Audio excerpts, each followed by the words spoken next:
வணக்கம் நண்பர்களே, உங்களை இந்த லேர்ன் இங்கிலீஷ் இன் தமிழ் யூடியூப் சேனல் மூலம் வரவேற்பதில் மிகவும் பெருமிதம் கொள்கிறேன். நாம் இப்போ பார்த்துட்டு இருக்கிறது என்னென்னா, ஓசை இல்லாமல் ஆங்கில எழுத்துக்கள் எப்படி உச்சரிக்கப்படும் என்பதை பற்றிய தொடருங்க. இது சைலண்ட் லெட்டர்ஸ்ன்னு சொல்லுவோம். இது சம்பந்தமான தொடர் பார்த்துட்ருக்கோம். இது 3வது தொடர். இதில் நம்ம பார்க்க போகிற வார்த்தை எதுலேருந்து தொடங்குதுன்னா பியிலேருந்து தொடங்குது.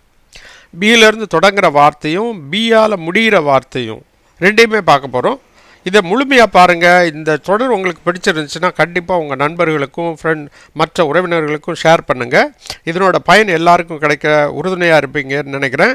மேலும் இப்போ பாருங்கள், சைலண்ட் லெட்டர்ஸ் பி எப்போ வரும், எப்போ சைலண்ட்டாக வரும் அப்படின்னா விதி நம்பர் 1ங்க. எம்முக்கு அடுத்த எழுத்து பியாக இருக்கணும். எம்முக்கு அடுத்த எழுத்து என்ன இருக்கணும்? பியாக இருக்கணும். அந்த பி வந்து கடைசி எழுத்தாக இருக்கணும். 2 கண்டிஷன். எம்முக்கு அடுத்த எழுத்து பியாக இருக்கணும், அந்த பி வந்து கடைசி எழுத்தாக இருக்கணும். அப்போ கடைசி எழுத்துக்கு முன்னாடி எம் இருக்கணும், அந்த கடைசி எழுத்து பியாக இருக்கணும். இப்படி இருந்தால் அந்த பிக்கு உச்சரிப்பு கிடையாதுங்க. ரைட்டா? சில உதாரணத்தை பார்க்கலாம். இதுதான் நம்ம வந்து ஒரு எழுத்துக்கும் நம்ம மேப் பண்ணியிருக்கோம் இங்கே. இது உங்களுக்கு ஏற்கனவே தெரியும். இப்போ பாருங்கள், இப்போ ஒரு சில உதாரணம். CLIMB, எம்முக்கு அப்புறம் பி வந்திருக்கு. ரைட்டா? அப்போ அந்த பிக்கு என்ன இல்லை, உச்சரிப்பு இல்லை. இப்போ சிங்கிறது என்ன எழுத்து? மெய் எழுத்து, புள்ளி வைத்த எழுத்து. எல்லுக்கு அப்புறம் ஐ இருக்குது, அது உயிர்மெய் எழுத்தாக வருகிறது. எம் வந்து தனியாக இருக்குது, ஏன்னா பிக்கு உச்சரிப்பு எம் வந்து தனியாக இருக்குது, அது மெய் எழுத்து. இது எப்படி வருது பாருங்கள். கி இக் எல் ப்ளஸ் ஐ லை, எம்முக்கு எம் புள்ளி வச்ச எழுத்து, சியும் புள்ளி வச்ச எழுத்து, எம்மும் புள்ளி வச்ச எழுத்து. இடையில் இருக்க எல் ஐ என்ன ஆயிடுது? உயிர்மெய் எழுத்தாக இருக்குது. எப்படி இருக்குது இதோட உச்சரிப்பு? கிளைம். கிளைம், கிளைம்புன்னு சொல்லக்கூடாது, கிளைம்னு தான் சொல்லணும். கிளைம்புன்னு சொல்லக்கூடாது. அந்த பிக்கு இப்புன்னு சொல்கிறோம் இல்லையா, அந்த பிக்கு உச்சரிப்பு கிடையாது. அதனால கிளைம். ஏறுதல் என்ற அர்த்தத்தில் வருது. மீனிங் என்ன?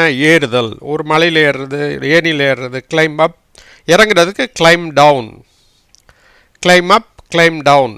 Claim up, climb down. Climb up, climb டவுன்னு சொல்ல முடியாது இல்லையா? அது வந்து ஹார்டாக இருக்கிறதுனால அந்த பிக்கு உச்சரிப்பு இல்லை. அடுத்த ஒரு உதாரணத்தை பார்த்துடலாம். இது எப்படி இருக்குன்னா PLUMB, எம்முக்கு அப்புறம் பி இருக்குது, அதனால் அந்த பிக்கு உச்சரிப்பு கிடையாது. பி வந்து மெய் எழுத்து, புள்ளி வைத்த எழுத்து. எல்லுக்கு அப்புறம் யூ இருக்குது. யூ வந்து பெரும்பாலும் இடங்களில் ஊ என்ற உச்சரிப்பில் வரும், ஆனால் ஒரு சில இடங்களில் ஆவும் வரும் அப்படின்னு நம்ம சொல்லியிருக்கோம். இல் ப்ளஸ்ஸா லா. எம்மு தனியாக வந்திருக்கு, இம். எப்படி வருது? Plum. It is not a plumb, இல்லை ப்ளம், அவ்வளோதான். ப்ளம்னா அளவிடுறது, மெஷர் பண்ணுறது. ரைட்டா? இன்னொரு அர்த்தம் இருக்குது. மெஷர் பண்ணுறது என்னது? ஒரு சேரை மெஷர் பண்ணுறது, தண்ணி டேங்கில் எவ்வளோ தண்ணி இருக்குதுன்னு மெஷர் பண்ணுறது. Measure the plumb the depth of the water tank அப்படின்னு கூட சொல்லலாம். அடுத்து செங்குத்தாக அளவிடணும் இல்லையா? செங்குத்தாக இருக்குது. இதை வந்து this is call plumb bob அப்படின்னு சொல்லுவாங்க. இது நீங்கள் இப்போ கொத்தனார் இவங்கெல்லாம் கையில் வச்சுருக்கிறத பார்க்கலாம். ஒரு கட்டடம் வந்து செங்குத்தாக கரெக்டாக இருக்கா, உயரத்தில் இருந்து கொஞ்சம் ஸ்லாண்டிங்காக இருந்துச்சுன்னா கட்டடம் இடிபடுறதுக்கு சான்ஸ் இருக்குது, அதுக்கு பேலன்ஸ் இல்லாமல் போகிறதுக்கு சான்ஸ் இருக்குது. அதனால் இதை யூஸ் பண்ணுவாங்க. அதுக்கு பேர் என்ன தான்? Plum pop. ப்ளம் பாப்புன்னு ஒரு பாப் இருக்குது, அதை யூஸ் பண்ணுவாங்க. அதுதான் இந்த படத்தில் காமிச்சிருக்கேன். அளவிடுறது அப்படின்னா ஒரு டேங்கோட டெப்த் அளவிடுறது. Plumb the depth of the water tank. ரைட்டா? அடுத்து ஒரு உதாரணத்தையும் பார்த்துடலாம். இது என்னது? TOMB. பிக்கு உச்சரிப்பு கிடையாது, இட்டு ப்ளஸ் ஓ இருக்காது. டோ, உயிர்மெய் எழுத்து, எம்முக்கு எம். எப்படி வருது? டோம். இட் இஸ் நாட் டோம்ப், இல்லை டோம். இதுக்கு கல்லறை அப்படிங்கிற அர்த்தத்தில் இருக்குது. அடுத்ததை பார்க்கலாம். Okay, THU. TH ஒரே எழுத்து தாங்க. ஹெச் டீயோடு சேர்ந்து வரும்போது அது ஒரே எழுத்தாக தான் வரும்னு நமக்கு தெரியும். யூக்கு வந்து அ, த, இம். எப்படி? தம். நாட் தம்ப், இல்லை தம். தம்முன்னா கட்டை விரல், உங்களுக்கு எல்லாத்துக்கும் தெரியும். சரியா? அடுத்து இது தாங்க. இதுதான் எம்முக்கு அப்புறம் பி வந்தால் உச்சரிப்பு ஓசை இல்லாமல் வருது. இன்னொரு விதியும் பார்த்துடலாம். 2வது விதி என்னென்னா, பிக்கு அடுத்த எழுத்து டீயாக வந்தால், பி என்ற எழுத்துக்கு அடுத்த எழுத்து டீயாக வந்தால் அந்த பிக்கு உச்சரிப்பு கிடையாது. எப்படி அப்படிங்கிறத பார்க்கலாம். இப்போ பாருங்கள், இப்போ வந்து எழுத்த பாருங்கள். DEBT. பிக்கு அடுத்த எழுத்து என்ன இருக்குது? டி இருக்குது. அப்போ இந்த பிக்கு உச்சரிப்பு கிடையாது. இது எப்படி உச்சரிக்கலாம்? DE வந்து இட் ப்ளஸ் ஏ, டே. அப்புறம் பிக்கு உச்சரிப்பு கிடையாதுனால என்ன தான் வரும்? மிச்சம் இருக்க எழுத்து இட், டெட். டெட்னா என்ன அர்த்தம்? கடன். இப்போ வந்து நீங்கள் வந்து ஒரு பொதுவாக ஒரு இது ஃபைனான்ஷியல் டேர்மு ஜென்ரலாக நார்மலாக நம்ம யூஸ் பண்ணணும். நிறையா கடன் பட்டிருக்கேன், ஐ ஹாவ் மோர் டெட் அப்படின்னு சொல்லுவோம். இது பொதுவாக யூஸ் பண்ணுற டேர்ம், ரைட்டா? லோனுக்கு இதுக்கும் நம்ம கன்ஃபியூஸ் பண்ணிக்கூடாது. லோனுங்கிறது என்னது? நீங்கள் உங்கள் செக்யூரிட்டியோ ஒரு இதை பிளட்ஜ் பண்ணியோ நீங்கள் வாங்குறது லோன், ரைட்டா? கடன்கிறது காமன் டேர்ம், டெட், ரைட்டா? அடுத்து ஒரு உதாரணத்தை பார்த்துடலாம். இதில் பாருங்கள், SUBTLE, இதுலேயும் பிக்கு அப்புறம் என்ன வந்திருக்கு? டி வந்திருக்கு. பிக்கு அப்புறம் டி வந்திருக்கு. அதனால் அந்த பிக்கு உச்சரிப்பு கிடையாது. எஸ்யூக்கு வந்து யூக்கு ஆன்னு சொல்லியிருக்கேன். S plus U, S first லெட்டரில் வரும்போது ச என்று வரும், இடையில் வரும்போது இஸ் என்ற எழுத்தில் வரும், உங்களுக்கு தெரியும், ரைட்டா?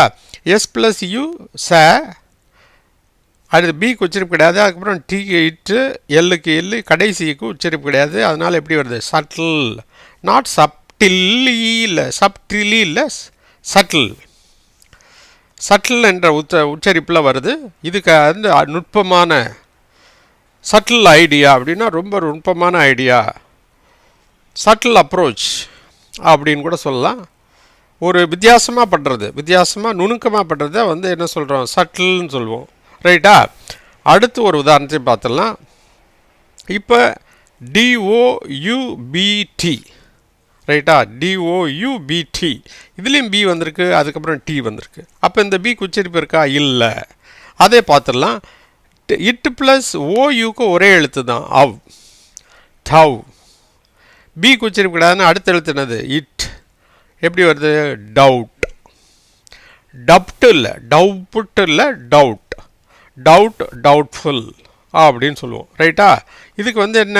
சந்தேகம் என்ற அர்த்தம். இதுக்கு ஐ டவுட் இட் அப்படின்னா நான் சந்தேகப்படுறேன் அப்படின்னு சொல்லுவோம்ல, அந்த மாதிரி வரும்பொழுது இது டவுட்டுன்னா சந்தேகம்.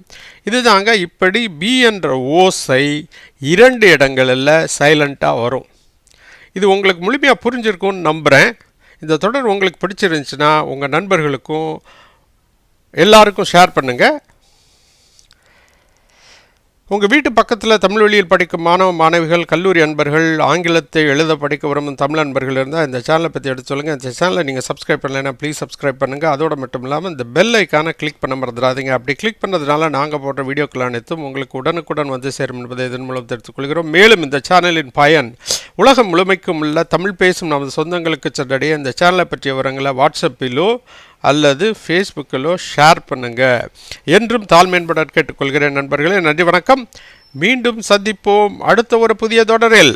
நன்றி, வணக்கம்.